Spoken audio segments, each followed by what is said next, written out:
안녕하세요 여러분. 수능을 앞두고 있는 마지막 모의평가입니다. 진짜 어떠셨어요? 저 풀면서 어려웠겠다, 어렵다 하는 생각을 절로 했습니다. 수능 한 달이 앞두고 막 좌절하는 거 아니야? 안 그랬으면 좋겠고요. 마지막까지 좀 어려운 문제 푸느라 애쓰긴 했는데 분석하는 지금 이 타이밍이 더 중요하고요. 기존에 보지 못했던 새로운 유형들이 많이 나와서 어려웠던 것은 맞습니다. 근데 수능이 아니잖아. 모의평가잖아. 그렇기 때문에 분석하는 이 시간 잘 활용하시고요. 1번 문제부터 풀이해 보도록 하겠습니다. 총평 참고해 주시고요. 1번 문제부터 보도록 하겠습니다. 볼게요. 이 첫 페이지는 좀 괜찮았다고. 1, 2, 3, 4번까지는 괜찮았지? 그치? 볼까요? 기억에서 리을과 같은 현상의 일반적인 특징 했으니까 자연현상, 사회문화현상 문제지? 미국 북서부의 열돔 이렇게 발음이 현상으로 인해 역대 최고 수준의 폭염이 발생하는 건 의도 의지와 무관한 거잖아. 자연현상입니다. 그렇죠? 기억. 그 다음에 온열 질환으로 수많은 사람들이 응급실로 후송됐어. 이거는요, 인간 사회 속에서 벌어지고 있는 사회문화현상이지. 따라서 니은은 사회문화현상이 되는 것이고, 한편 서유럽에서는 저기압이 한 지역에 딱 정체되어 있어. 이거는 인간의 의도 의지가 반영되지 않은 자연현상입니다. 따라서 디귿 자연현상이고요. 기록적인 폭우가 쏟아지는 바람에 많은 인명피해가 발생했습니다. 기상학자들은 지구온난화로 인한 이상기후 현상이 앞으로도 자주 발생할 것이라고 경고하고 있습니다. 의도를 담은 거지. 따라서 사회문화현상이다 라고 하면 되겠습니다.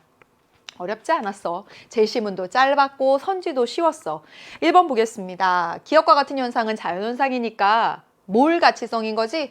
틀렸죠? 두 번째.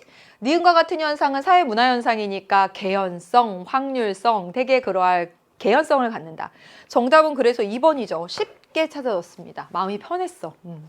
그 다음에 디귿과 같은 현상은 자연현상이니까 보편성이 나타나는 거지. 보편성과 특수성이 공존하는 건 사회문화현상. 그렇죠? 그래, 그 다음에 리을과 같은 현상은 존재법칙으로 설명한다. 리을은 사회문화현상이니까 뭐죠?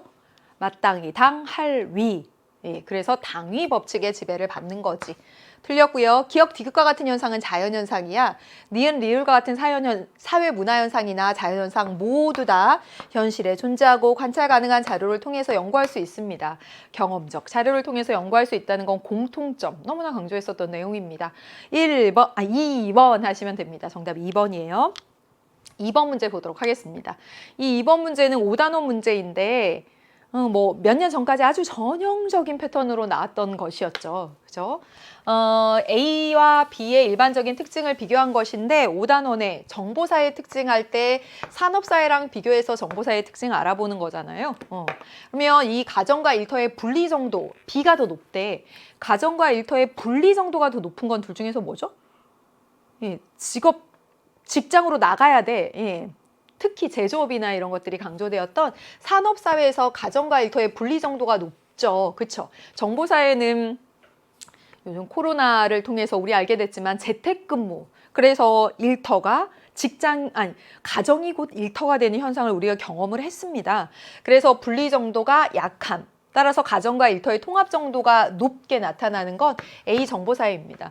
그래서 A와 B가 무엇인지 알았고, 가에는 어떤 비교 기준이 들어가는지 모르겠지만 여기 A, 즉 정보사회에서 강한 특징이 들어가야 됩니다. 정보사회에서 강하게 나타나는 특징이 들어가면 여기 정보사회에선 강하고 산업사회에서는 약하다 이렇게 되겠지. 문제 안 어렵습니다. 진짜로. 해볼게요. 1번. A는 정보사회예요. 산업사회에 비해서 비대면 접촉의 비중이 높은 거지? 아주 쉽습니다. 두 번째 가볼게요. A는 B에 비해 정보 제공자와 수용자 간 구분이 그렇죠. 정보사회에선 불명확합니다. 누구나 정보 제공자가 될 수 있잖아요. 앞에서 봤던 서유럽의 폭우가 났을 때 일반 사람들이 그 현장을 촬영해서 너튜브나 이런 데 올려서 정보를 제공할 수 있습니다. 또는 개인 SNS에 올리거나 누구나 정보 생산자가 될 수 있고요. 그래서 구분이 명확하지 않습니다. 모호하다라고 하죠. B는 산업사회는 정보사회에 비해 지식 정보산업의 비중이 높아? 반대로 얘기한 거지. 그 다음에 B는 A에 비해 다품종. 여러분 다품종 소량 생산 방식은 어디의 특징이야? 정보사회의 특징이야. 산업사회는 어때요? 소품종 대량 생산. 헷갈리지 말고 산업사회는 산업혁명 이후에 기계공업, 공장제 기계공업 대량 생산하게 되었다. 대량 생산, 소품종 대량 생산입니다. 이렇게 외워두고 정답은 5번이네. 5번. 자, 정보사회에서 강하게 나타나는 거 탈관료제 조직이 정보사회의 특징. 그쵸? 관료제 조직은 산업사의 특징입니다. 그래서 탈관료제 조직에 비중하면 정보사에서 강하게 나타나. 정답 5번 하시면 되겠고요. 이 문제는 5단원 문제이면서 동시에 관료제, 탈관료제 조직까지 물었으니까 2단원의 내용까지 들어갔다라고 보시면 되겠습니다. 5번 하면 되죠. 3번 문제도 볼게요. 3번 문제도 어렵지 않습니다. 3번.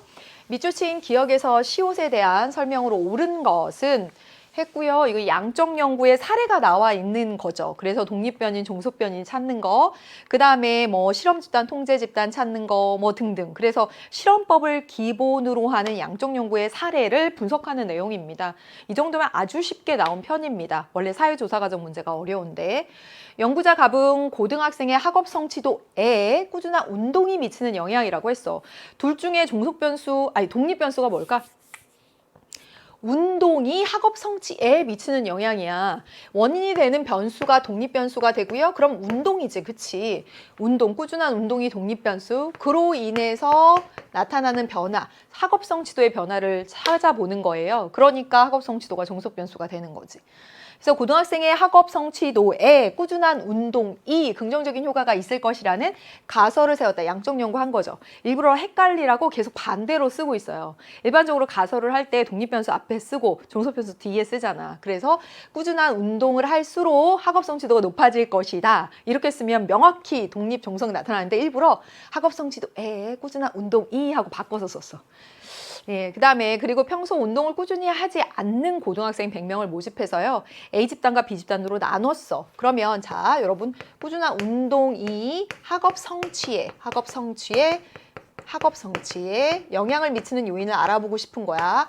이게 독립변인이고요. 그다음에 이게 종속변인입니다. 그러면 지금 보니까 사전검사를 실시한 후 6개월 동안 한 집단은 매일 20분씩 달리기를 하도록 하고 라고 했습니다.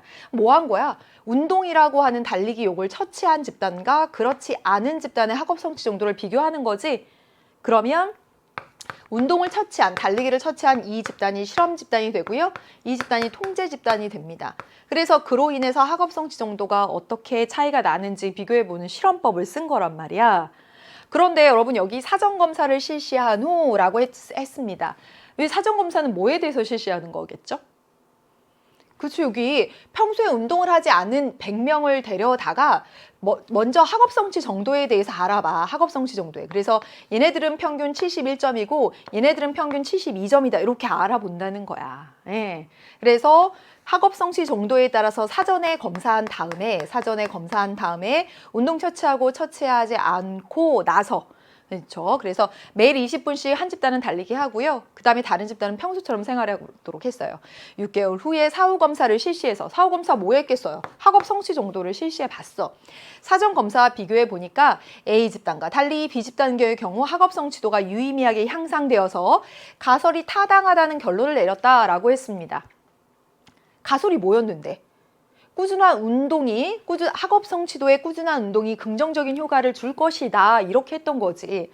따라서 운동을 한 얘네들은 한 80점 됐고요. 얘네는요, 73점 또는 72점 그대로 이렇게 된 거야.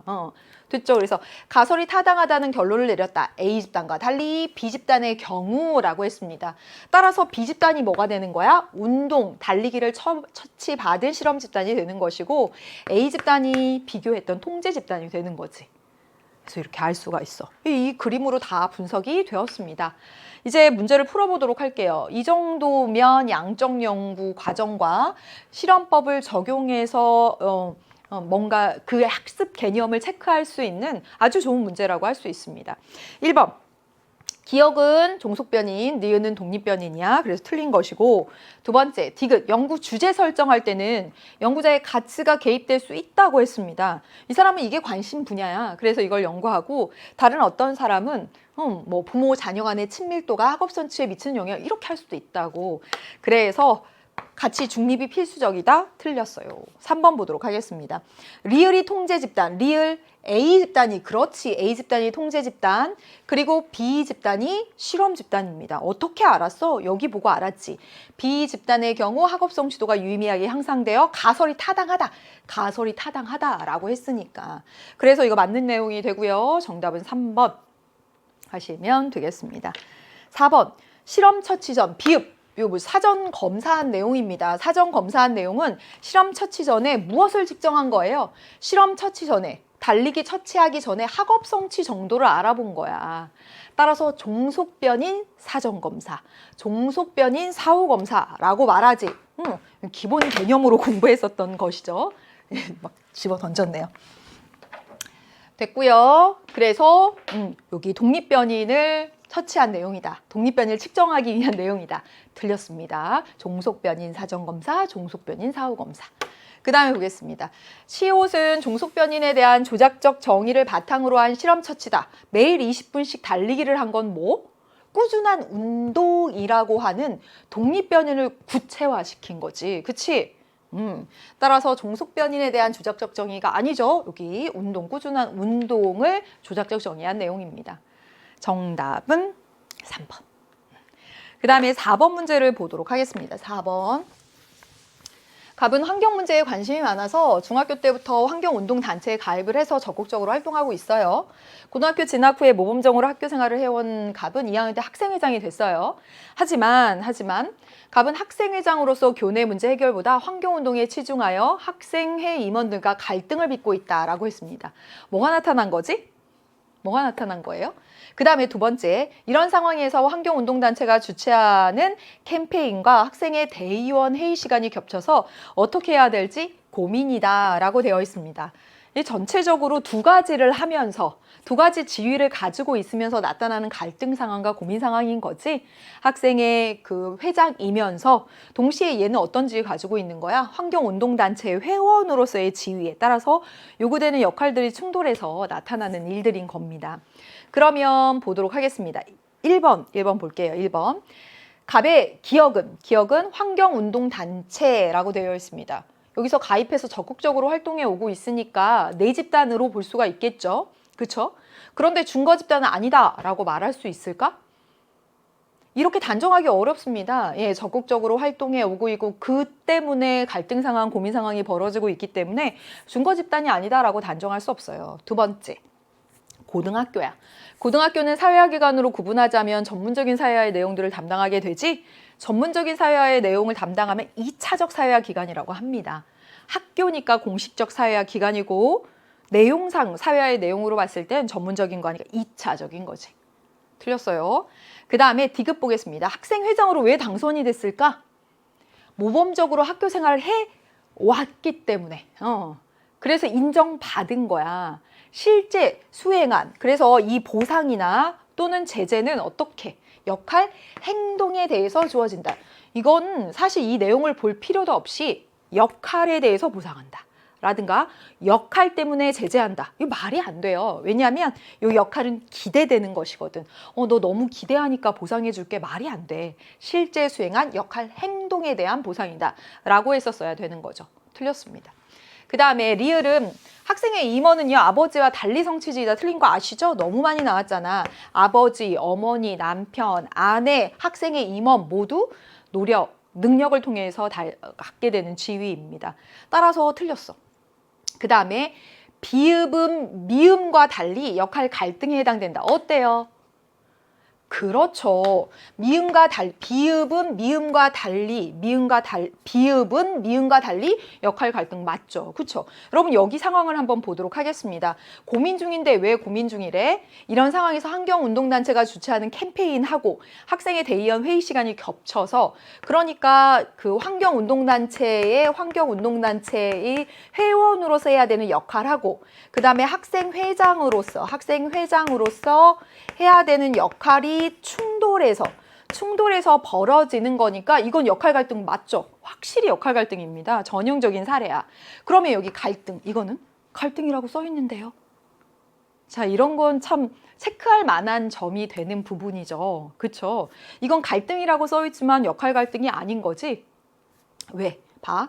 학생회장으로 당선되었는데 학생회장으로서 교내 문제 해결보다는 얘는 벌써 환경운동단체에 다 가 있어. 생각이 가 있어. 그래서 그 학생회 임원들하고 너는 왜 학생회 신경 안 써? 하고 사람들 사이에 갈등이 벌어지는 거예요. 그래서 이건 진로와 관련된 거. 정치 외교학과 갈까? 연극영화과 갈까? 고민하는 거. 이거 역할 갈등 아니라고 했었죠. 또 하나. 사람 사이에 갈등이 벌어지는 거. 이것도 역할 갈등이 아닙니다. 지난 기출에 나왔던 사례에 환경운동가인 사람과 그 다음에 각국 대표들 간에 환경 문제를 놓고 갈등이 벌어졌다. 이런 선지가 나온 적이 있어요. 그거 역할 갈등 아니란 말이야. 이것도 역시 학생회장인데 너 왜 제대로 못하는 거야? 그러면서 사람들 간에 갈등이 벌어진 거라고. 이건 역할 갈등 아닌 거지. 그렇죠? 따라서 여기 이 상황만 역할 갈등으로 볼 수 있습니다. 정답은 5번 하면 돼요. 됐고요. 이제 이것 5번 문제. 여기는 아마 여러분 맞췄을 거라고 생각합니다. 1번부터 4번까지 굉장히 쉬운 선지였고 5번은 정답 체크하면서 또 한번 분석해 볼 만한 내용이고 5번 문제입니다. 이제 5번 문제부터는 뭔가 그냥 헷갈리는, 뭔가 헷갈리는, 어렵지 않은데 뭔가 헷갈리는 그런 부분들이 있습니다. 일탈 이론이고요. 낙인론, 머튼의 아노미론, 차별 교제 이론 이렇게 나와 있습니다. 게임 규칙, 갓병은 A씨 중 서로 다른 하나의 이론을 선택하게 되고요. 그리고 나서 4장의 카드 중 자신이 선택한 일탈 이론에 부합하는 설명이 적힌 카드 2장을 고르면 우승자가 되는 거예요. 네. 일탈 이론에 부합하는, 자신이 고른 일탈 이론에 부합하는 설명이 적힌 카드 2장을 고르면 되는 거야. 자, 2차적 일탈 발생 과정을 설명하는 건 뭐죠? 낙인 이론이지? 그치? 그래서 이거 낙인 이론입니다. 그 다음에 일탈 행동이 일탈자의 교류를 통한 학습의 결과다. 배워서 그래. 차별 교제 이론이죠? 차별 교제 이론입니다. 그쵸? 그 다음에 문화적 목표와 제도적 수단 간의 괴리. 이게 아노미론이잖아. 머튼의 아노미론. 그 다음에 카드 4번. 일탈 행위자가 발생하는 상호작용 과정을 중시한다. 상호 과정 속에서 일탈이 벌어진다라고 하는 건 낙인 이론과 차별적 교제 이론의 공통점입니다. 그렇죠? 주변 사람들이 낙인 찍어서 그래서 2차적 일탈, 습관화된 일탈을 하게 된다는 것이고 주변 사람들과의 교류를 통해 배워서 그러니까 상호작용 속에서 일탈을 설명하는 건 둘의 공통점입니다. 그쵸? 그래 놓고 갑을 보도록 하겠습니다. 갑은 2번하고 4번을 골랐대. 그래서 2번 차별적 교제 이론, 그 다음에 여기 차별적 교제 이론. 똑같은 거 부합한 거. 우승했습니다. 우승했어요. 2번, 4번을 골라서.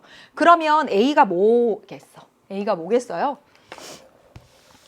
그렇죠. A가 차별적 교제 이론인 거지. 얘는 차별적 교제 이론을 선택하고 그리고 2번하고 4번을 골라서 여기 2장을 딱 골랐으니까 잘 된 거예요. 그러면 B는 보도록 하겠습니다. 1번, 4번을 골랐어. 낙인 이론, 낙인 이론. 그러면 B는 낙인 이론이고 그 다음에 C가 아노미론이겠구나. 3번, 4번. 뭐냐면 3번, 4번입니다. 겹치는 게 없어. 하나. 이렇게 하면 맞아, 틀려? 혹시 이렇게 하는 학생들 분명히 있을 겁니다. 이렇게 하면 틀린 거지. 그래서 제가 이거 은근 어렵다고 한 거예요. 예, 시간에 쫓겨서 했으면. 자, 어디가 틀린 거야? 그렇죠. 여기 봐. 갑이 우승자입니다. 그러니까 을과 병은 똑같은 내용이 적힌 카드를 고르지 못했어. 만약에 1번, 4번 해서 낙인 이론, 여기도 낙인 이론 해가지고 낙인 이론 해서 B가 낙인 이론이었다면 을도 우승자가 됐을 거야.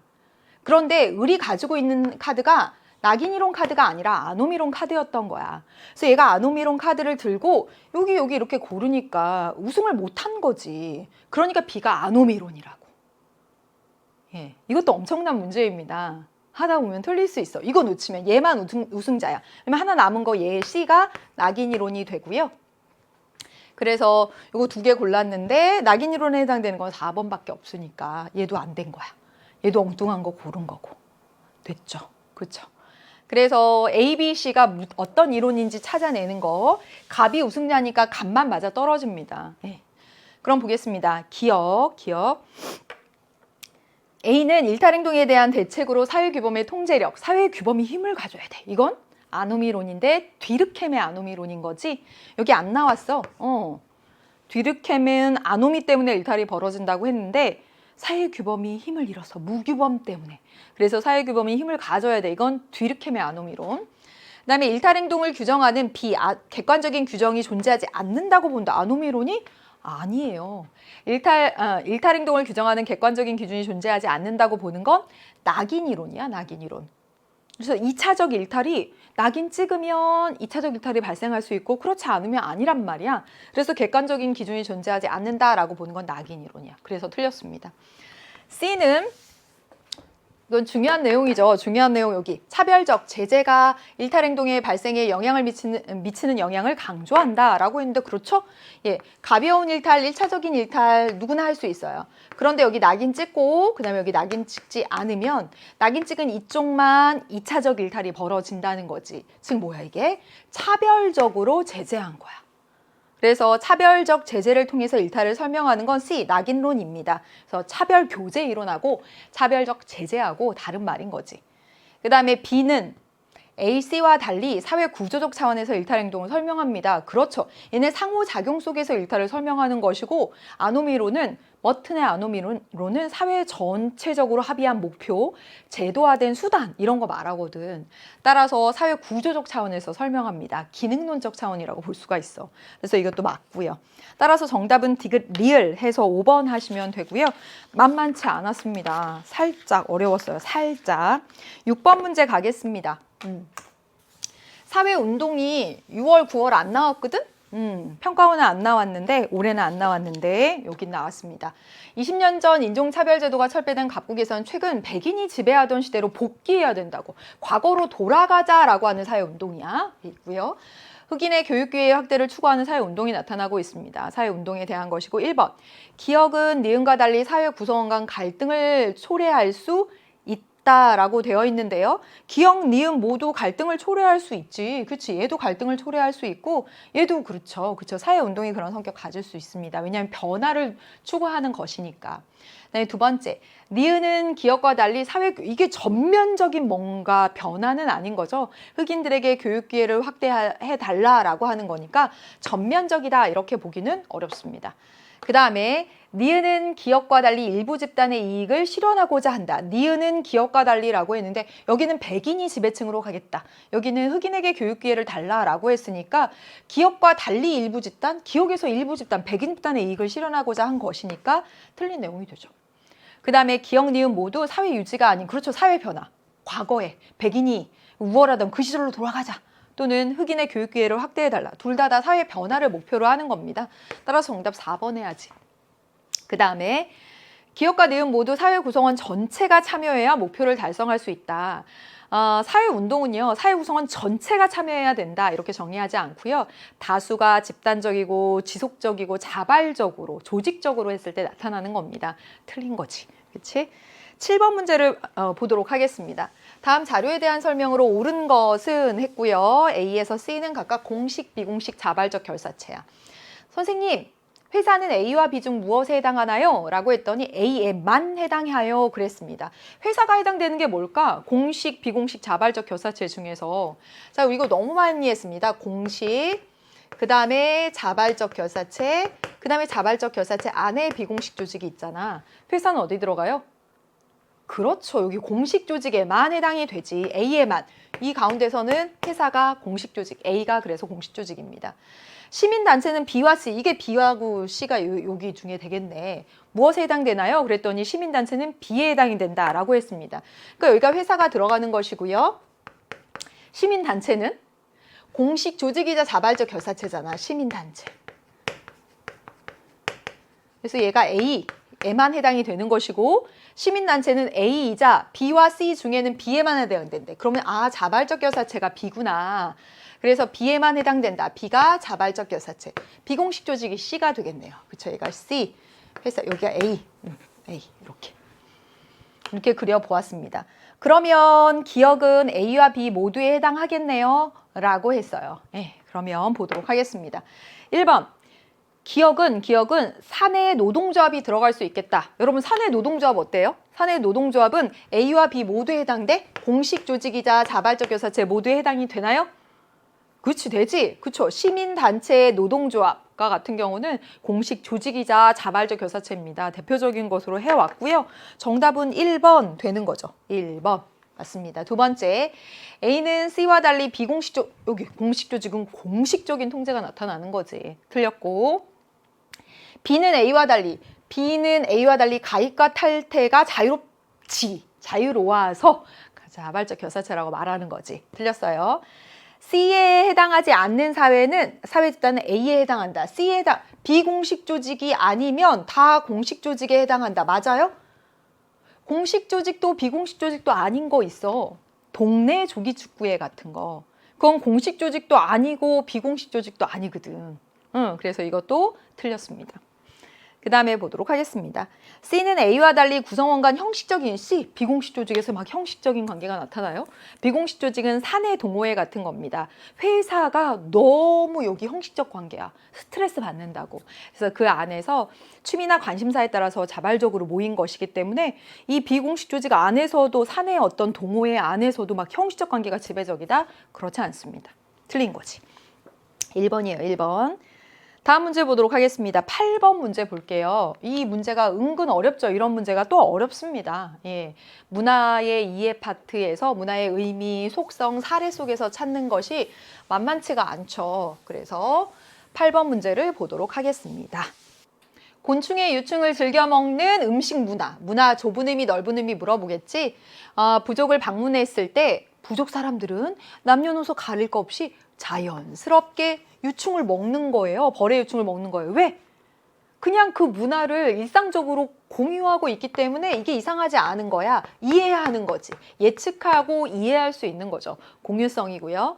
나는 그 모습에 거부감이 느껴졌지만 그들의 음식 문화가 짐승고기를 금기하는 종교 문화와 그들의 음식 문화하고 종교 문화하고 연관되어 있다. 이게 뭐지?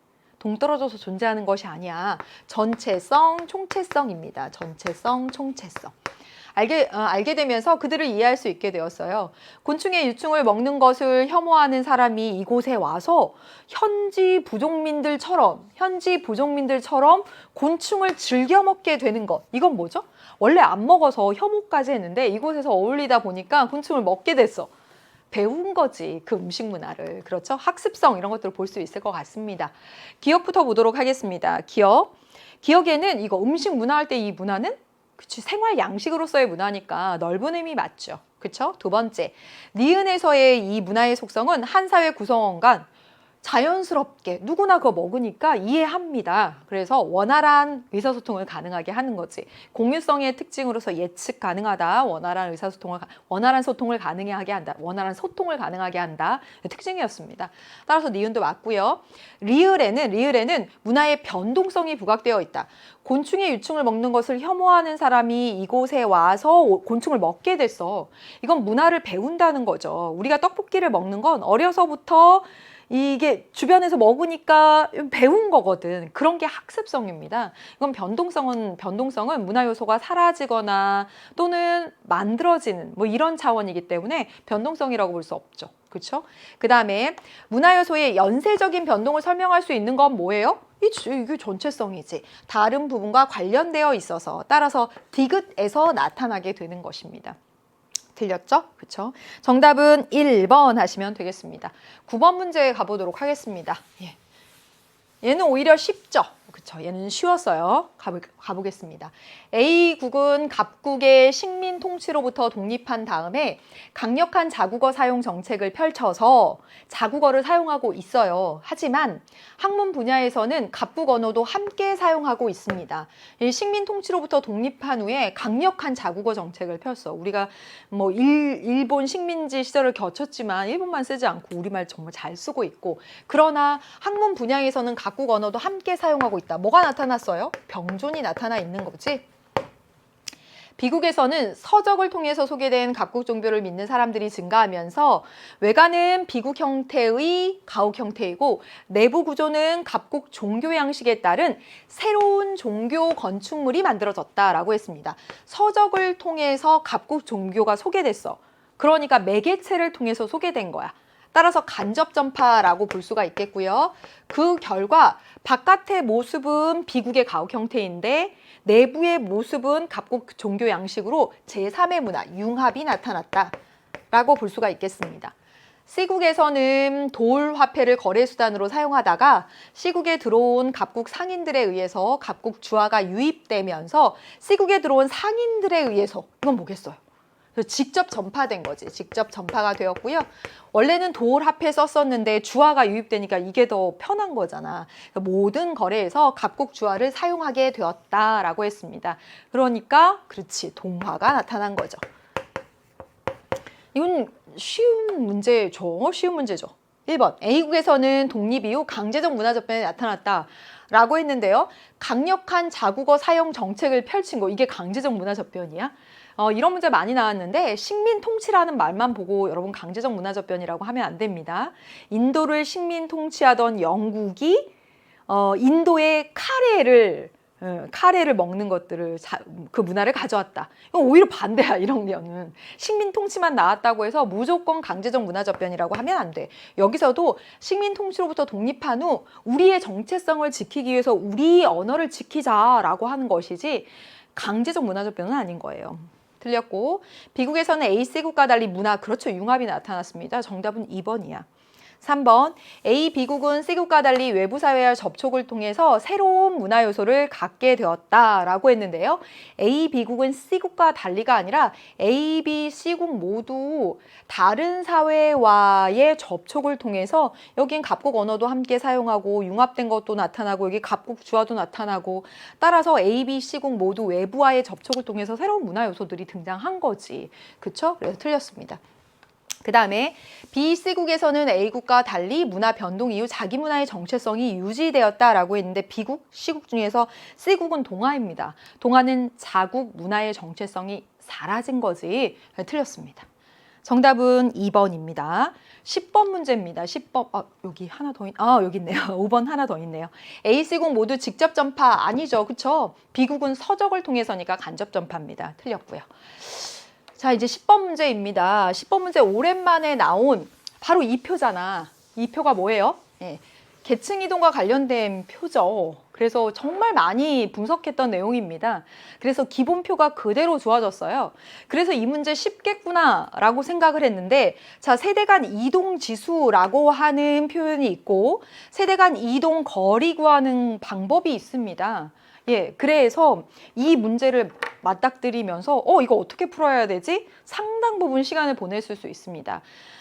제가 1번 문제 풀기 전에 살짝 오늘 10월 학력평가가 쉽지 않았다라고 얘기한 것은 기존과 같은 선지 또는 기존과 같은 풀이 방법이 아닌 새로운 형식들이 꽤 나왔습니다. 이 10번도 그렇고요. 그 다음에 20번 문제도 그렇고요. 그래서 조금 헤맸을 가능성이 있습니다. 자, 보겠습니다. 자료는 갑국과 울구에서 자녀세대 인구의 세대 간 이동 지수를 파악하기 위한 자료가 나와 있는 것이고, 단 자녀세대 모든 인구의 세대 간 이동 가능의 수는 한 번씩이다 라고 되어 있습니다. 일단 우리가 알고 있는 대로 한번 분석을 해보자고. 뭐냐면 부모 계층과 자녀 계층 여기는 일치하는 것이고요. 따라서 이동 거리는 나타나지 않겠지. 그쵸? 그 다음에 이 윗부분은 뭐가 됩니까? 이 윗부분은 상승 이동한 거죠. 상승 이동. 상승 이동은 다 더하니까 얼마가 나왔냐면 30하고 나왔고요. 그 다음에 이 아랫부분은 뭐가 되죠? 하강 이동입니다. 그렇죠? 하강 이동. 하강 이동이죠. 상에서 중하, 중에서 하로 갔으니까 하강 이동이고요. 다 더해보면 21입니다. 그래서 이동한 것이 51, 그리고 여기가 그대로 계층 고정한 거죠. 또 해볼게요. 여기도 보도록 하겠습니다. 여기도 계층 고정한 것이고요. 위에가 뭐냐면 상승 이동이죠. 부모는 중이나 한대, 자녀는 상으로. 한대 중으로 갔으니까 상승 이동이 되겠고요. 상승 이동 19. 그 다음에 여기 아랫부분은 하강 이동입니다. 그래서 하강 이동은 얼마가 되냐면 28입니다. 28. 그래서 여기 대각선에 53만큼 계층 고정되어 있다. 여기까지는 괜찮아. 그러면 일단 기억선지부터 보도록 하겠습니다. 기억선지에 보니까 갑국은 을국과 달리 세대 간 상승 이동한 자녀가 세대 간 하강 이동한 자녀보다 많다라고 했습니다. 그런가? 상승 이동한 자녀가 하강 이동한 자녀보다 많아요. 을국과 달리 을국은 하강 이동한 자녀가 더 많네. 그러니까 기억선지는 맞고요. 이건 진짜 쉬운 선지였어. 우리가 그동안 해왔던. 괜찮아. 그런데 니은 보도록 하겠습니다. 니은. 을국이 갑국보다 세대 간 이동 지수가 크다라고 했습니다. 그러면 세대 간 이동 지수가 뭔지 다시 한번 보도록 하겠습니다. 여기 세대 간 이동 지수 구하는 방법이 나와 있어요. 세대 간 이동 지수는 무엇이냐면 자녀 세대 인구의 실제 세대 간 이동 거리의 여기 자녀 세대 인구에서 나타날 수 있는 세대 간 이동 거리의 최대 거리의 합 대비해서 실제 이동 거리의 합 곱하기 100이래. 자, 여기 이건 이거죠. 최대 이동할 수 있는 최대 이동 거리의 합 분의 실제 이동 거리 곱하기 100이다 이랬습니다. 그래서 갑국과 을국을 구해 보는 거지. 일단 실제 이동거리, 여기 이동거리는 어떻게 구하냐면 상층과 중층 또는 중층과 하층 간에는 한 칸 그러니까 이동거리가 1인 거죠. 그렇죠? 그리고 상층과 하층 간에는 2인 거지. 하에서 상으로 가거나 상에서 하로 가면 2칸 움직인 거잖아. 바로 그겁니다. 예. 그래서 갑국과 을국의 실제 이동한 것을 먼저 찾아보도록 하겠습니다. 실제 이동한 건 쉽죠. 왜냐면 여기 상승 이동이거나 하강 이동이니까. 그래서 참 이걸 파악하는 데까지 시간이 걸렸을 수 있다는 거야. 자, 여기 볼게요. 여기 제가 지금 동그라미 치는 이 부분들은 여기 대각선은 어차피 고정한 거니까 이동 거리가 아닌 거지, 그렇죠? 그럼 여기 상승 이동이나 하강 이동 칸 중에서 중에서 상으로 가거나 상에서 중으로 가거나 여기 중에서 하로 가거나 하에서 중으로 간 건 다 한 칸씩이지, 그렇죠? 그래서 얘네는 한 칸씩입니다. 그러니까 실제 이동한 건 여기 7 곱하기 1, 8 곱하기 1 한 칸씩이니까 21 곱하기 1, 10 곱하기 1입니다. 그러나 여기 2하고 3을 보세요. 여기 3은 부모는 상인데 하로 왔으니까 2칸 이동한 거죠. 여기는요. 부모는 한데 자녀는 상으로 왔으니까 2칸 이동한 겁니다. 그래서 이걸 계산을 해보자면 일단 한 칸 이동한 건 곱하기 1씩이니까 그대로 7, 8, 그쵸? 그 다음에 21 플러스 10. 근데 여기는 곱하기 2 곱하기 2 해줘야 되지. 2칸씩 이동한 거니까. 따라서 여기 곱하기 2 해줘서 4. 그 다음에 여기 곱하기 2 해주면 그렇죠. 6. 이렇게 됩니다. 따라서 이거 다 더해보세요. 10, 20, 35에다가 이거 더하면 56이네. 그쵸? 그래서 실제 이동한 거 56입니다. 이렇게. 그 다음에 여기 보도록 하겠습니다. 이것도 역시 마찬가지지.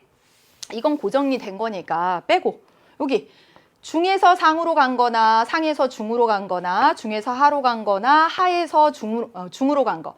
이 네 가지는 한 칸씩 이동한 거니까 한 칸씩이니까 그대로 5, 6, 10, 17이 되는 것이고요. 여기 4하고 여기 5는 어때요? 여기는 부모 하에서 자녀 상으로 왔으니까 2칸. 여기도 2칸이죠. 따라서 여기 2를 곱해서 8, 그 다음에 여기 2를 곱해서 10 이렇게 됩니다. 그러니까 실제 이동한 것들을 이렇게 다 더해보면 이게 얼마나 25에다가 35, 45, 여기 하면 56. 이것도 56입니다. 그래서 실제 이동한 건 똑같이 56씩 나오는 거야. 그러면 여기 볼게요. 이제 뭐냐면 자녀 세대에서 나타날 수 있는 세대 간 이동 거리의 최대 거리의 합분의 56 이렇게 계산을 해야 되거든. 그러면 갑국과 을국에서 최대 이동 거리가 나타날 수 있는 거 계산해 봐야 되는데 자, 여기 힌트가 있습니다. 여기 봐봐요. 부모가 상층 또는 하층인 자녀의 세대 간 이동의 최대 거리는 2이고 이거 줬어요. 부모가 중층인 자녀의 자녀 세대의 최대 이동 거리는 1이다. 그렇겠지. 자, 봐봐. 부모가 상층인 여기 23명의 최대 이동 거리는 이 상일 때 여기 모두 하로 오면 돼. 그럼 이게 최대 이동 거리야. 그러니까 여기는 곱하기 2야. 부모가 하일 때 여기 46명 중에서 여기 애들이 모두 다 부모가 하일 때 모두 다 상으로 가면 최대 이동 거리를 달성하는 거야. 2야. 여기서는 중층에서는요. 어디로 여기 상이나 하로 가면 한 칸씩 가는 거니까 여기는 1인 거지. 이겁니다. 그래서 23 곱하기 2, 그 다음에 31 더하고요. 46 곱하기 2 이렇게 해서 계산을 하면 얼마가 나오냐면 169가 나옵니다. 참 이게 좀 좀 어려울 수 있죠. 그 다음에 여기 보도록 하겠습니다. 여기는요. 여기도 역시 마찬가지. 부모 상과 지금 여기 줬잖아. 최대 거리를 구하는 걸 줬으니까. 부모 상일 때 21이 모두 다 상에서 하로 가면 여기 최대 2만큼 가고요. 여기 하에서 상으로 가면 최대 2 하고 가니까. 그리고 여기는 한 칸. 그래서 곱하기 2씩 하고 여기 52 더하면 얼마가 나오냐면 148이 나옵니다. 물론 여기 곱하기 100, 곱하기 100 해서 구해야 되지만 그럴 필요 없지. 여기 분자가 똑같으니까 169분의 56보다 148에서 56이 차지하는 게 더 커요. 그쵸? 예, 이렇게 하시면 됩니다. 따라서 을국이 각국보다 세대 간 이동 지수가 더 큽니다. 예. 상당히 어려웠다. 상당히 어려웠다. 니은선지가 제일 어려운 거죠. 예, 제일 어려웠습니다. 이제 디귿 리을 하면 됩니다. 디귿 보도록 하겠습니다. 을국은 갑국과 달리 부모의 계층이 일치하는 자녀가 자녀 세대 인구의 과반수이다 라고 했습니다. 그런가? 자, 여기 보세요. 여기는 일치하는 자녀가 얼마가 되냐면 21에 여기 하니까 49예요. 49고요. 여기는 일치하는 자녀가 얼마예요? 53입니다. 따라서 과반이 되네요. 맞습니다. 그렇죠? 그래서 디귿도 맞고요. 그 다음에 보도록 하겠습니다. 그 다음에 얘는 많이 했던 거니까 이제 요거 좀 지워보도록 할게요. 자녀 세대 계층별 인구 중 시키는 대로 하면 되지. 부모와 계층이 일치하는 자녀의 비율 했으니까 여기부터 한번 해보도록 할게요. 갖고 자녀 세대 상 21 중에서 12만큼, 21 중에서 12만큼 이렇게 하면 되고요. 상 이 43 중에서 14만큼 일치하는 거지.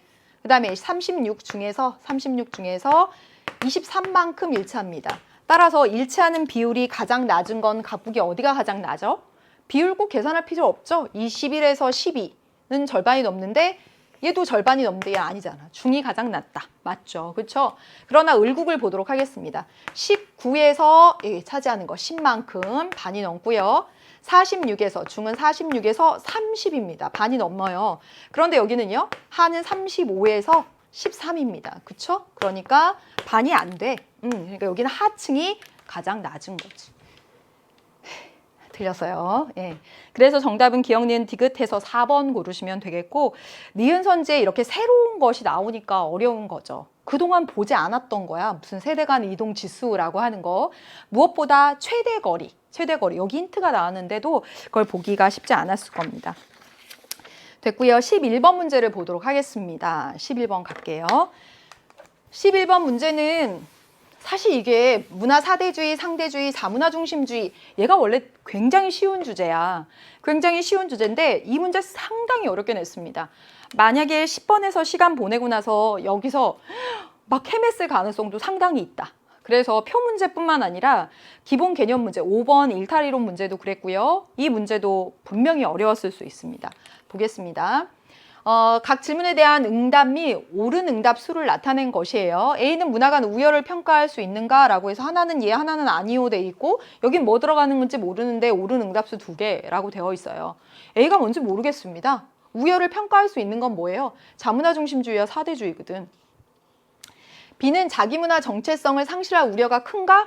라고 했는데 얘가 2명 했고 병이 아니오라고 했단 말이야. 옳은 응답수가 2개면 B가 자문화 정체성을 상실할 우려가 큰 사대주의일 텐데 옳은 응답수가 만약에 1개라고 한다면 또 아니거든. 알 수가 없어요. 이해돼? C를 보도록 하겠습니다. C는 모든 문화가 고유한 가치를 지니고 있다고 보는가? 여러분 고유한 가치를 지니고 있는 게 뭐지? 그건 상대주의밖에 없지. 그쵸? 상대주의. 그래서 하나만 예했어. 하나만 예하고 둘은 아니라고 하고 옳은 응답수도 1개래. 그럼 이거 맞는 거지. C가 뭐가 되는 거예요? C가 문화 상대주의.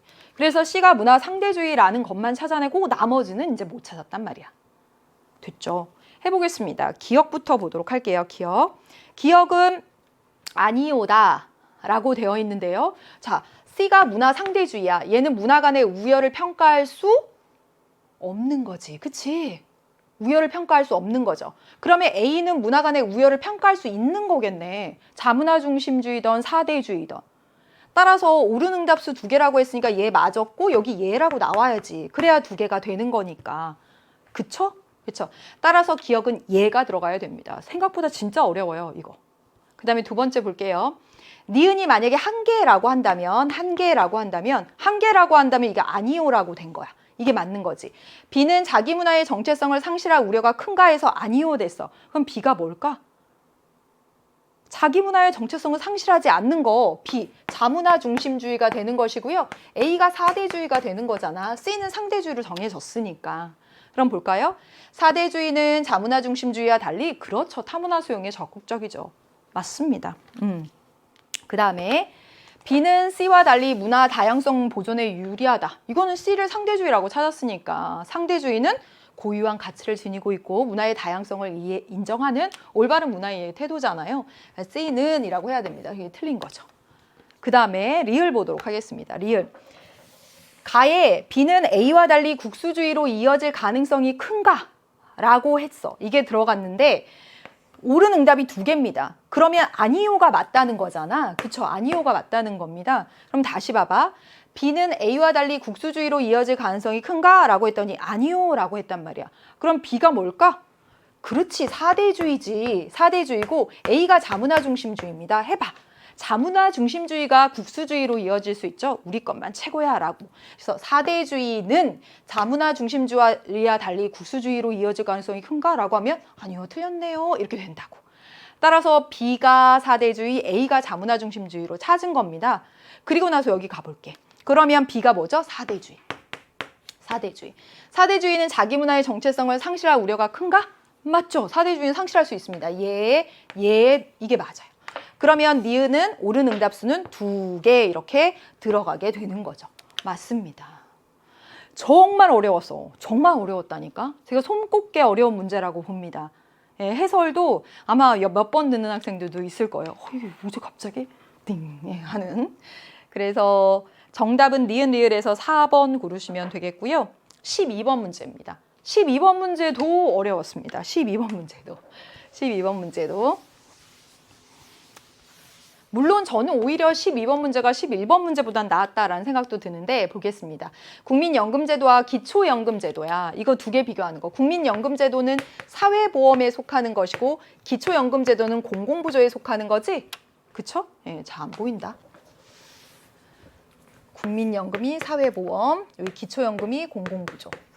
그래서 표는 우리나라 가나 지역 인구 중 A와 B의 수급자 비율을 나타낸 것이고 가 지역에서 사회보험에 해당하는 제도의 수급자 중 공공부조에 해당하는 수급자가 4분의 3을 차지한다. 바로 이 내용을 통해서 A, B가 사회보험에 해당하는 국민연금인지 아니면 기초연금인지 찾아내야 되는 거야. 이 내용을 통해서. 나 지역의 인구는 가 지역 인구의 2배이다 라고 했단 말이야. 그러면 여러분 가 지역부터 일단 그려보도록 하겠습니다. A 지역의 수급자 비율이 16%이고 B 지역의 수급자 비율이 12%이고 A, B 모두의 수급자 비율이 9%란 말이야. 편의상 자 A의 수급자 비율, 그 다음에 B의 수급자 비율. A의 수급자 비율은 16%, B의 수급자 비율은 12%, 모두의 수급자 비율이 9입니다. 그러면 A에만 해당하는 사람은 7%가 되는 거죠. 그렇죠? 그리고 B만 받는 사람은 3%입니다. 네. 자, 여기 봐봐요. 앞에 본 것처럼 앞에 다시 한번 볼게요. 가 지역에서 사회보험에 해당하는 제도의 수급자 중에서 공공부조에 해당하는 제도의 수급자가 4분의 3을 차지하고 있다. 그러면 여러분 사회보험이 뭐가 되어야 될까? 그렇지. B가 사회보험이 되어야 되지. B가 사회보험이어야지만 이게 성립합니다. 자, 봐봐. 이거 쓴 대로 그대로. 가 지역에서 사회보험에 해당하는 수급자는 12. 그쵸? 12 대비해서 이 중에서 공공부조는 여기잖아. 여기. 그쵸? 9죠. 9. 하면 얼마가 나와요? 4분의 3인 거잖아. 따라서 B가 사회보험, A가 공공부조라고 하는 기초연금임을 알 수가 있습니다. 이게 모든 문제가 만만치가 않습니다. 나 지역도 마찬가지로 그려줄게요. A가 뭐라고? 공공부조. 그 다음에 B가 뭐라고? 사회보험이에요. 사회보험이고 나 지역에서 공공부조는 10%, 그 다음에 B는 15%. 이거 동시에 9%. 그러면 여기 1%고 여기는요? 6% 이렇게 되겠네. 그쵸? 그래야지만 요거 더해서 15, 이거 더해서 10% 이렇게 나오니까. 되었습니다. 이제 문제를 풀어보도록 할게요. 기억. 사후 처방보다 사전 예방적 성격이 강한 거, 사전 예방적인 건 사회보험. 그렇지, 이거 B. B 제도의 수급자는 나 지역이 가 지역보다 많다라고 되어 있습니다. 나 지역이 가 지역의 2배보다 많다라고 되어 있습니다. 맞을까? 자, 여러분, 여기 나 지역이 가 지역보다 인구가 2배 많다라고 했습니다. 비율이 주어졌기 때문에 전체 100%, 이 100% 놓고 한 거야. 그런데 사람 수가 2배 더, 인구가 2배 더 많다라고 앞에 나와 있습니다. 여기. 나 지역의 인구는 가 지역 인구의 2배이다. 그러니까 100명이라고 했을 때 16명, 12명, 9명 이렇게 읽고요. 여기는요. 200명이라고 했을 때 20명, 30명, 그리고 9, 28, 18명 이렇게 해놓으면 되죠. 그래서 기억 보면 사전 열방적 성격이 강한 B제도의 수급자는 여기 30명, 여기 12명이야. 따라서 나 지역이 가 지역의 2배보다 많은 거죠? 맞습니다. 따라서 기억 맞고요. 니은 보겠습니다. 각 지역 인구 중 상호 부조의 원리에 기초한 제도, 이게 B제도야. 그치? 상호 부조적인 거. 수급자 비율은 가 지역이 나 지역보다 높다라고 되어 있습니다. 여기 B제도의 수급자 비율은 여기 12%, 비율 여기 15%잖아. 아니잖아. 그쵸? 네, 틀렸습니다. 그 다음에 A, B 중 수익자 부담의 원칙을 적용하는 수급자에만 해당하는 사람의 수입니다. 여러분 수익자 부담의 원칙을 적용하는 제도가 뭐지? B죠. 그쵸? B에만 해당하는 거야. 자, 여기 전체에 100명이 산다라고 했을 때 이 B에만 해당하는 사람 몇 명이에요? 여기. 3명이잖아. 3명. 가지역 3명입니다. 그쵸?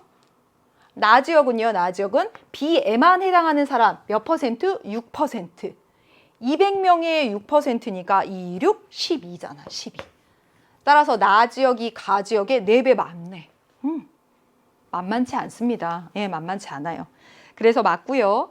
그 다음에 가나 지역 전체에서 선별적 복지 이념에 기초한 제도의 수급자가 보편적 복지 이념에 기초한 제도의 수급자보다 많다라고 되어 있는데요. 한번 보도록 하겠습니다. 가나 지역 전체에서야. 가나 지역 전체에서 선별적 복지 이념에 기초한 제도의 수급자는 수급자. 선별적인 거. 가장 어려운 계층을 선별해서 공공이 도와주는 거니까 이게 A입니다. 그쵸? A의 숫자. 여기 16명이고 여기 20명이란 말이야. 따라서 36이고요. 그쵸?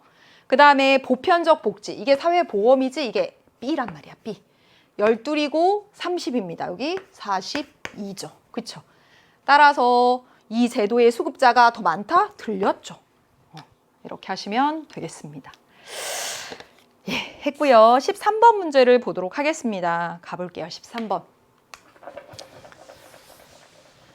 다음 자료에 대한 설명으로 옳은 것은 했고요. 자료 수집 방법 정말 잘 나오는데 이것도 뭐 다 빈칸으로 해두었습니다.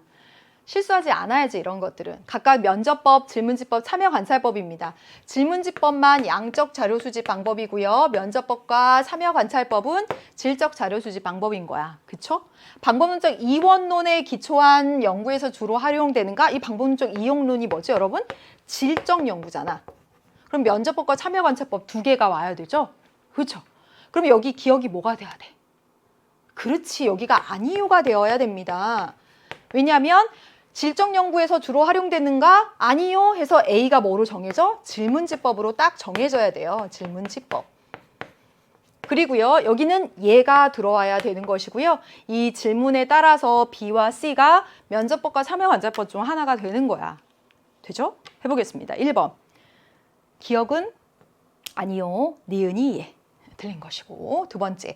가에 표준화를 중시한 자료 수집 방법인가가 들어갈 수 있겠어? 못 들어가지. 왜냐면 참여관찰법과 면접법을 구분하는 질문이어야 돼. 표준화 이건 양적 자료 수집 방법. 질문지법이나 실험법에서 그렇지. 그러니까 안 돼. A는 주로 질적 자료가 아니라 뭐예요? 질문지법으로 양적 자료를 수집하는 거지? 틀렸어. 이 문제는 쉬운 거죠. B가 만약에 면접법이라면 여기가 면접법이야. 그리고 여기가 참여관찰법이 되겠지. 그렇다면 가에 의사소통을 곤란한 집단에서 조사하는 데 적합한가가 들어갈 수 있죠. 그치.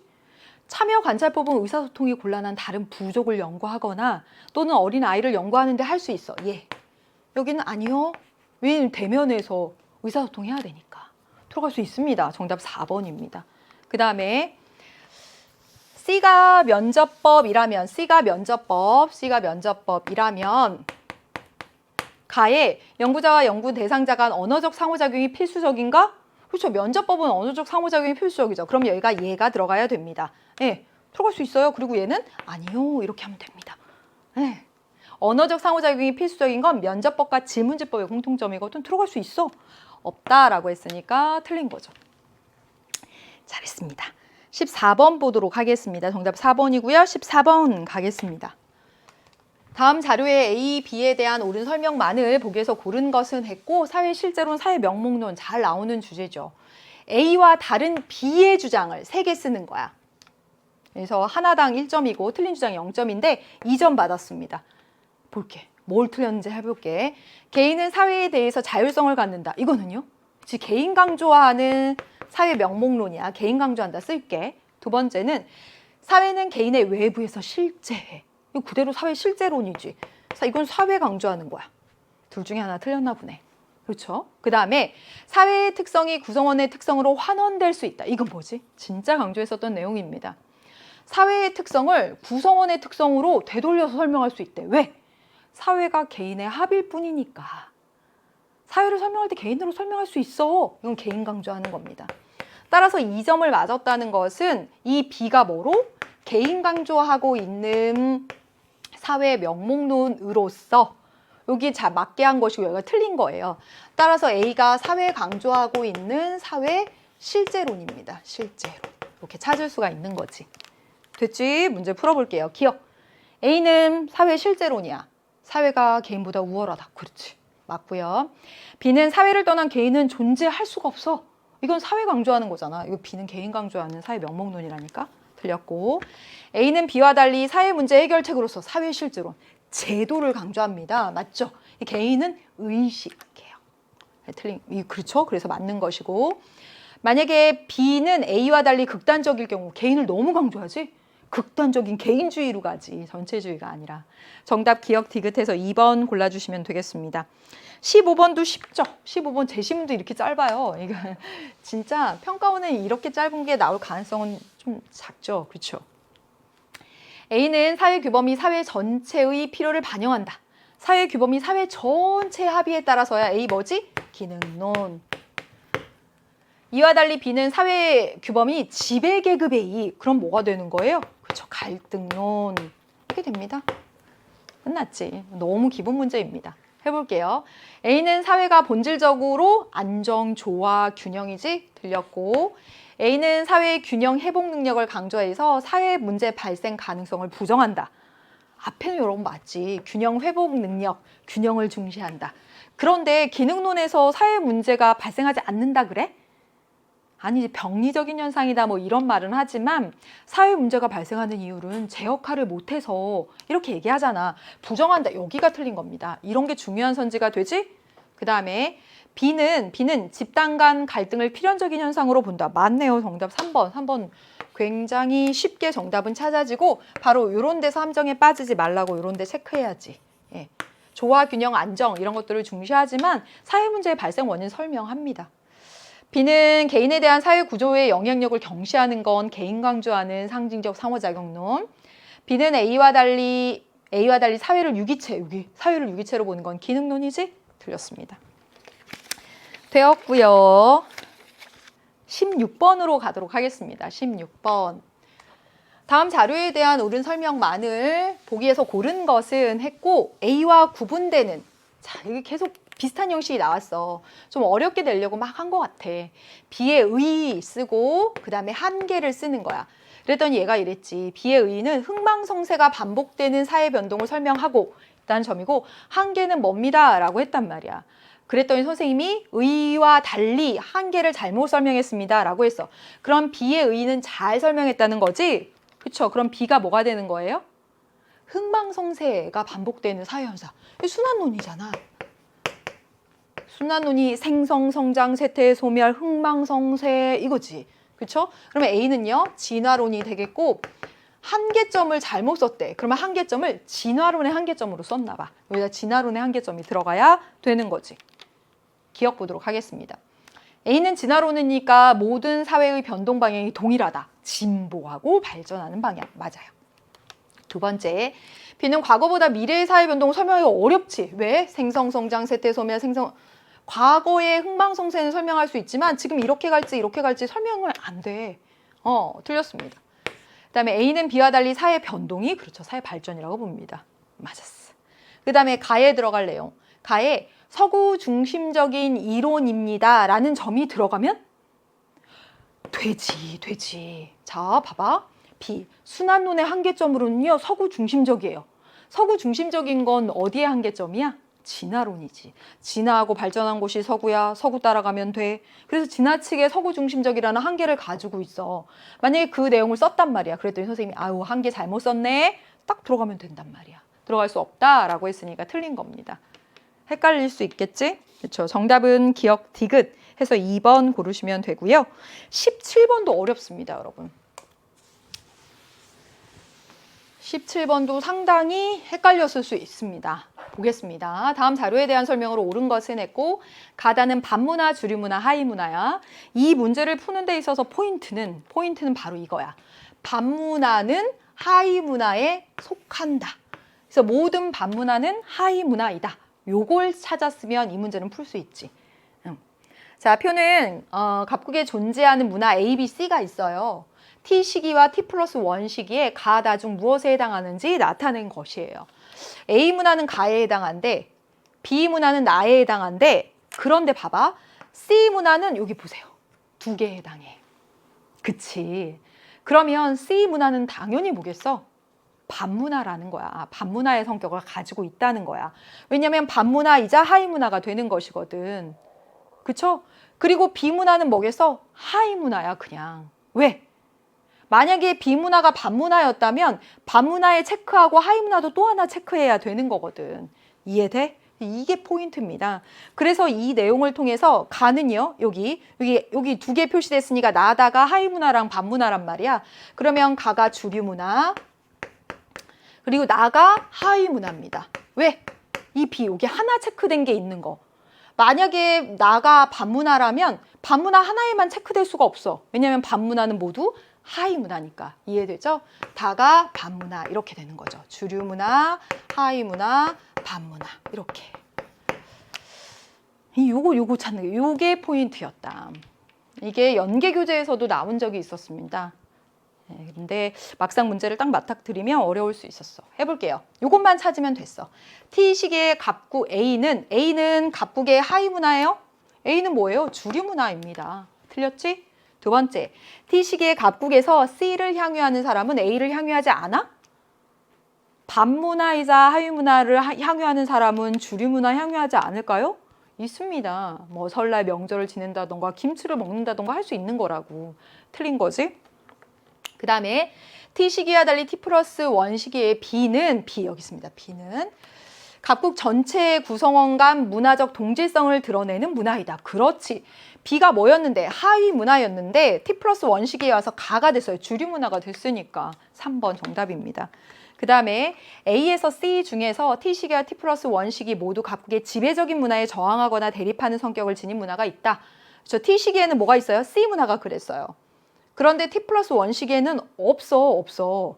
그치? 다에 반문화에 해당하는 게 없잖아. 그쵸? 둘 다 있다라고 하는 건 틀렸죠. 그 다음에 나는 다와 달리 시간이 흐르면서 가로 변하기도 한다라고 했는데 반문화를 포함하여 하위문화 규정의 상대성이라고 해서 반문화를 포함한 하위문화가 주류문화가 될 수도 있고 그렇죠. 따라서 달리가 아니라 나와 다는 시간이 흐르면서 주류문화가 될 수 있다. 상대성. 그렇죠. 그래서 틀렸습니다. 어려워서 뭐 여기 가나 다도 있고 A, B, C도 있고 T 시기도 있고 T 플러스 1 시기도 있고 그래서 어려웠습니다. 18번 문제를 보도록 하겠습니다. 다음 자료에 대한 설명으로 옳은 것은 했고요. 자, 이것도 잘 봐야 됩니다. 이거 뭐지? 했을 수 있어요. 왜냐하면 A, B가 있고 그 다음에 기억, 니은 질문이 있거든. 기억. 사회적 희소가치의 차등 분배는 정당한가? 또 사회적 불평등 현상은 보편적인 현상인가? 라고 하는 두 질문에 대한 A의 응답은 일치하고 B의 응답은 불일치한다. 무슨 얘기야? 해보죠. 사회적 희소가치의 차등 분배가 정당한다라고 보는 건 기능론이죠. 기능론은 정당하다. 능력, 노력에 따라서 정당하게 차등 분배된다. 갈등론은 아니었죠? 그쵸? 이렇게 되고요.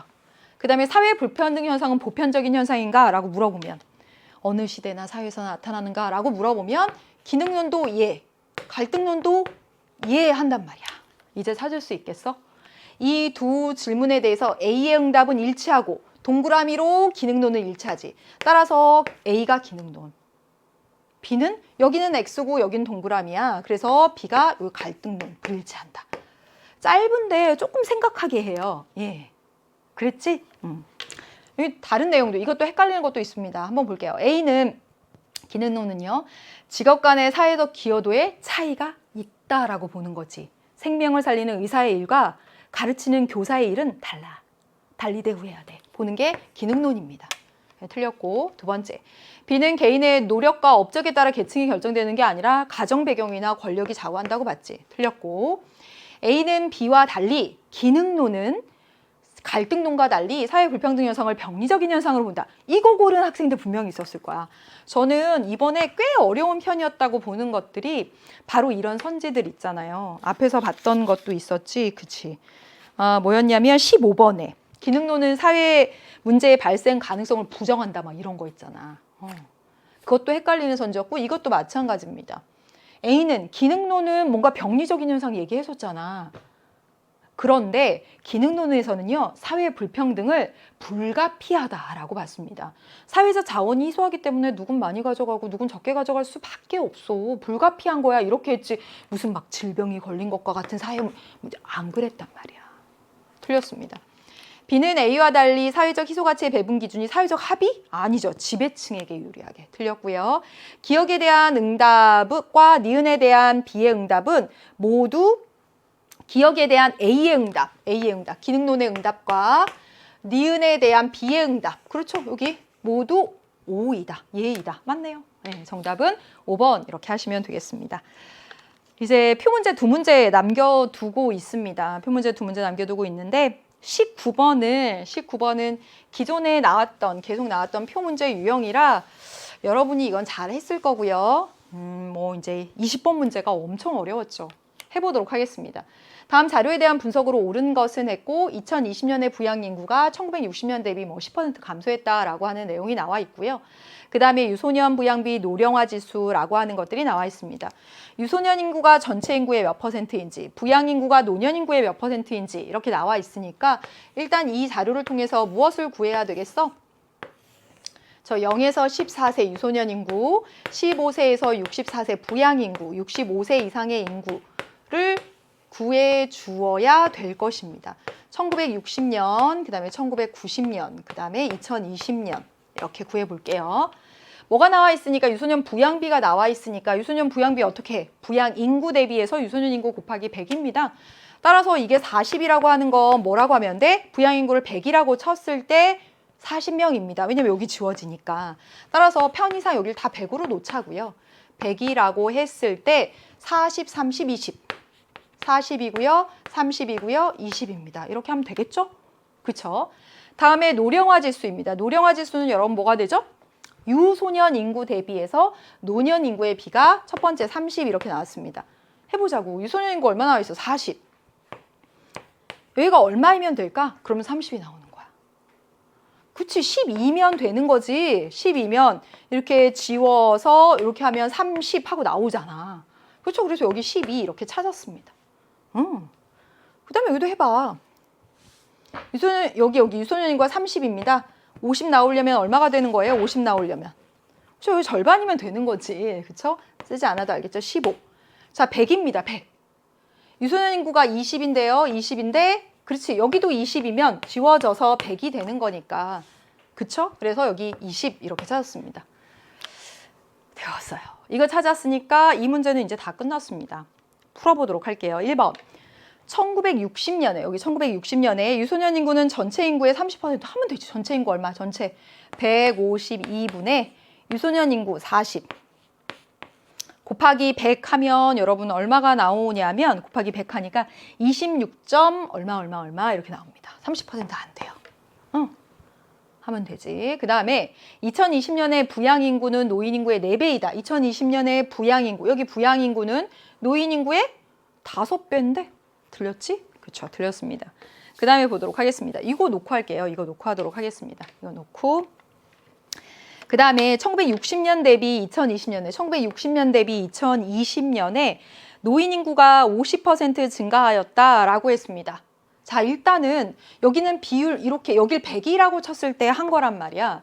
그런데 우리 제일 앞에 뭐라고 나와 있냐면 1960년 대비 2020년에 부양 인구가 10% 감소했다라고 했습니다. 그러니까 여기가 100이라면 여기 부양 인구는 얼마인 거야? 실제로 90인 거지. 그치? 90인 겁니다. 그래서 부양 인구 대비해서 여기 5분의 1 수준이야. 그럼 여기 5분의 1 수준 적어 보세요. 얼마가 돼요? 18입니다. 그쵸? 그렇죠. 그러면 이 1960년 대비해서 2020년에 노년 인구는 50% 증가했다. 맞죠? 원래 12명이었는데요. 12명에서 18명으로 6명만큼 증가한 거잖아. 곱하기 100 이겁니다. 따라서 얼마? 50% 이렇게 나오는 거라고.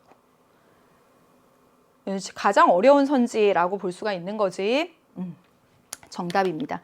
그 다음에 부양 인구에 대한 노년 인구의 비라고 했습니다. 시키는 대로 하면 되지. 부양 인구에 대한 부양 인구 100에 대한 노년 인구의 비. 여긴 12 이렇게 되는 것이고요. 2020년에는 100분의 20 이렇게 됩니다. 그러면 2020년이 1960년의 2배야? 아니지. 100분의 10이고 100분의 20이니까 2배가 안 되는 거죠? 들렸습니다. 그 다음에 전체 인구 중 유소년 인구와 노년 인구의 합이 차지하는 비율이라고 했습니다. 그래서 1990년하고 2020년 하도록 했어. 전체 인구 중에서 시키는 대로 하면 돼. 전체 인구 쭉 하면 얼마가 나오냐면 1990년 전체 인구가 바로 145가 됩니다. 그렇죠? 145에서 유소년 인구와 노년 인구의 합이 차지하는 거, 여기 2개 차지하는 거, 45 이렇게 하시면 되고요. 그 다음에 2020년은 여기 2개. 맞죠? 그렇죠? 여기 2개, 전체 140 중에서 둘이 차지하는 건 40 이렇게 됩니다. 그래서 실제로 이게 차지하는 비율에서 곱하기 100 해보면요. 얘가 대략 한 28점 얼마 이렇게 나오게 되고요. 얘가 31점 얼마 이렇게 나오게 됩니다. 그러니까 여기가 더 큰 거죠. 그래서 2020년이 1990년보다 높다라고 했으니까 틀린 겁니다. 정답은 3번 이렇게 고르시면 됩니다. 이제 오늘의 마지막 문제고요. 얘가 좀 가혹했습니다. 네, 가혹했다고 봐요, 저는. 일단은 주어진 자료를 먼저 분석을 해보도록 하겠습니다. 자, 표는 갑국에서 병국의 여성 근로자 임금 차별 지수를 알아보기 위해서 앞에서 10번 문제에서 세대 간 이동 지수라고 하는 것이 나왔듯이 여기도 임금 차별 지수가 무엇인지에 대해서 일단 설명을 해 주었습니다. 이거 시키는 대로 해야 되는 거야. 알아보기 위한 이제 기초 자료가 됩니다. 그래서 남성 근로자 임금 총액 대비 여성 근로자 임금 총액이 나왔어요. 그래서 남성 대비 여성인 거야. 그렇죠? 그래서 남성 총액이 5만큼일 때 여성이 3이다. 잘 읽어야 되죠. 여기 을국은요. 남성 총액이 4만큼일 때 여성이 5이다. 여기는 남성이 5만큼일 때 3이다. 이렇게 된 것이고 그 다음에 여기 있습니다. 남성 근로자 수 대비해서 여성 근로자 수의 비입니다. 따라서 이것도 시키는 대로 그대로 해주면 남성이 4일 때 여성이 3만큼, 남성이 3일 때 이거 반대로 쓰면 큰일 납니다. 3일 때 5만큼, 그리고 여기는요. 남성이 3일 때 2만큼. 이렇게 해서 일부러 바꿔서 이렇게 쓴 거예요. 이게 남자인지 이게 여자인지 막 헷갈릴까 봐. 그래서 남자가 바로 여기 그다음에 여자가 위에 분자에 해당이 되는 거죠. 그래서 이렇게 해놨고요. 이제 여성 근로자 임금 차별 지수라고 하는 것이 나왔습니다. 임금 차별 지수가 뭐예요? 전체 임금 총액 중 여성 근로자의 임금 총액의 비율을 바로 전체 근로자 중 여성 근로자의 비율로 나눠주는 거지. 그래서 전체 근로자 중 여성 근로자의 비율 대비 전체 근로자 임금 총액 중 여성 근로자 임금 총액의 비율로 계산을 해야 됩니다. 자, 왜냐하면 1번 선지에서 바로 여성 근로자 임금 차별 지수가 갑국이 큰지 을국이 큰지 찾아보라고 했단 말이야. 그러면 이거 그대로 해봐야지 이제. 갑국, 을국, 병국 해서 이 임금 차별 지수 어떻게 한다고 했어요? 전체 근로자 중에서 여성 근로자의 비율 대비 전체 근로자 중에서 여성 근로자의 비율 대비 그 다음에 전체 근로자의 임금 총액 중 여성 근로자의 임금 총액의 비율 여기도 비율 곱하기 100 여기도 비율 곱하기 100이니까 지워져 버립니다. 그러니까 이렇게 바꿔줘야 되는 것이에요. 참 너무 심합니다. 해보도록 하겠습니다. 그러면 여기 있네요. 전체 근로자 수는 얼마가 된 거예요? 2개 해서 7이지. 7분의 여성 근로자가 얼마지? 3인 거지. 3. 이렇게 됩니다. 그쵸? 그쵸? 그 다음에 여기는요. 전체 근로자 임금은요. 이거 2개 합한 거죠. 8분의 여성 근로자 총액은 얼마죠? 3이죠. 그쵸? 그러면 분자 이렇게 지워지고 여기 역수로 써야 되는 거지. 그치? 그래서 8분의 7 이겁니다. 네, 그 다음에 여기 보도록 하겠습니다. 여기도 해볼게요. 여기 전체 근로자 수 얼마냐면 8이고요. 처음이라서 시간이 오래 걸리는 거죠. 그리고 새롭게 나온 거라서 새로운 지표들이 나와가지고 시간이 정말 만만치 않았습니다. 여성 근로자 수는 5고요. 여기 전체 근로자 총액은 9고요. 그 다음에 여성 근로자 총액은 5입니다. 마찬가지로 이거 지워지고 막 복잡한 계산은 사실 없어요. 예, 그런데 이걸 읽어서 이렇게 쓰는 게 어려운 거지. 그래서 하면 얼마가 되죠? 이거 지워지고 그렇지 9분의 8 이렇게 되는 거죠. 그 다음에 여기 있습니다. 여긴 해볼게요. 전체 근로자 얼마냐면 5고요. 여성 근로자 2입니다. 분의 전체 임금 총액은 8이고요. 그중에서 여성 근로자 3입니다. 예. 이건 지워지는 거 없으니까 이렇게 하고 이렇게 쓰면 되죠. 8이 16분의 3호 이렇게 15. 16분의 15구나. 이렇게 할 수가 있겠습니다. 그래서 이거 보고 이제 이거 보고 할게요. 이거 보고 자 뭐냐면 여성 임금 차별 지수를 구했습니다. 그래서 아래 보시면 여성 근로자 임금 차별 지수가 1보다 작은 경우에 여성 근로자에 대한 임금 차별이 존재하는 거예요. 1보다 작죠. 9분의 8도 1보다 작죠. 16분의 15도 1보다 작아요. 그런데 0에 가까울수록 그 차별 정도가 더 심한 거다라고 되어 있습니다. 그러면 선지 보도록 하겠습니다. 여성 근로자 임금 차별 지수야, 지수. 예, 지수 그대로 읽으면 되지. 갑국은 지금 얼마였냐면 8분의 7입니다. 8분의 7이고요. 을국은 얼마였어요? 을국은 9분의 8이었습니다. 누가 더 커요? 이게 9분의 8이 더 큰 거잖아. 그렇죠? 그래서 틀렸다. 상당히 어렵습니다. 두 번째도 보도록 하겠습니다. 두 번째는 여러분 뭐가 나왔어요? 두 번째 나온 것은 보면 남성 근로자 평균 임금 대비 여성 근로자 평균 임금 비를 구하라는 겁니다. 남성 근로자 평균 임금 대비 이제 여기 이렇게 여기 이제 두 칸으로 하고 남성 근로자 평균 임금 대비해서 남성 평균 임금 대비해서 여성 평균 임금을 구하는 거야. 그러면 여러분 평균 임금은 어떻게 구해야 되는 거예요? 지금 주어진 자료는 뭐냐면 남성 근로자 총액 임금하고 여성 근로자 총액, 남성 근로자 수, 여성 근로자 수 나와 있단 말이야. 총액을 수로 나눠야 평균이 되는 것이지. 그치? 따라서 남성 근로자 여기 그러면 남성 근로자 수분의 남성 근로자 총액 대비 여성 근로자 수분의 여성 총액을 구해야 되는 겁니다. 위와 마찬가지가 되는 거예요. 자, 각국부터 해보도록 하겠습니다. 남성 근로자 수는 얼마? 4. 여기 4분의 남성 근로자 총액 얼마? 5. 이렇게 되고요. 그쵸?